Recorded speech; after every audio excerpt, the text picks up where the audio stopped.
Kulilanga elihle kakhulu kweleMelika namuhla ngemva kwama-election la kade lokhe enganamile awuqhubekeli phambili. Siyananzelela ukuthi i-Department ye-GSA hayi isivumile ukuthi hayi uBiden unqobile, njalo sebelungiselela ukuthi kube le-transition elungileyo. Siyananzelela njalo lokuthi uTrump usengani la ukhuluma okomuntu. I think usebona ukuthi hayi kwehlule, usengathi awusefuna ukuconsider nchoma engatsho nje direct. Ukhanya ngayena uconcentrate kuphela ekukhulumeni nge-transition. uBiden siyananzelela ukuthi njalo usekhethile ama-cabinet athize. Uma sikhangela ama-cabinet post asakhethile lesi sikhathi, ukhanya ubedinga abantu abalolwazi, abantu abale-experience, njalo ubedinga abantu abagoqela abantu abangomama, abantu abangama-minorities, labantu nje abanenginengi, ikakhulu abantu abale-experience. Siyabona ukuthi i-Treasury ufake former chairman we-Treasury uYellen, umuntu very experienced kweze-Treasury. Njalo siyabona ukuthi i-Secretary of State ufake umuntu sibili ole-experience.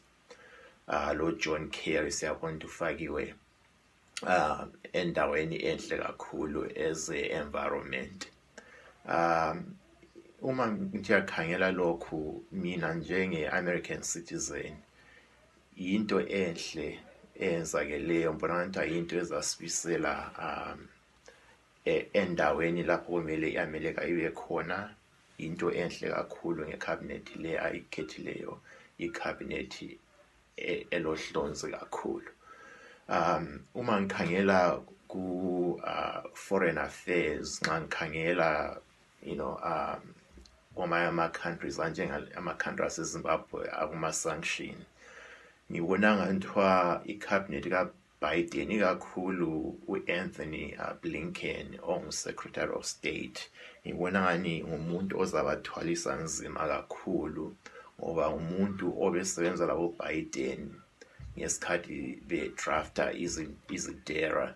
So ngibona ngani iZimbabwe hayi lokhu i-bad news for i-country njengeZimbabwe. Angiboni kuzabahambela kuhle. Kodwa iqiniso ukuthi hayi i-cabinet aseyikhethile wesikhathi lesi sikhona, i-cabinet eqinileyo sibili, i-cabinet ekhanya ezakwenza umsebenzi ngendlela elungileyo.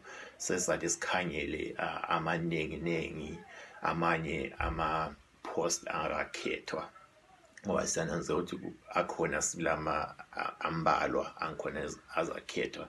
Kodwa ngibona ngani lokhu asekwenzile, ama-key ones aseyakhethile manje, hayi ngabantu abalohlonzi kakhulu. Thank you.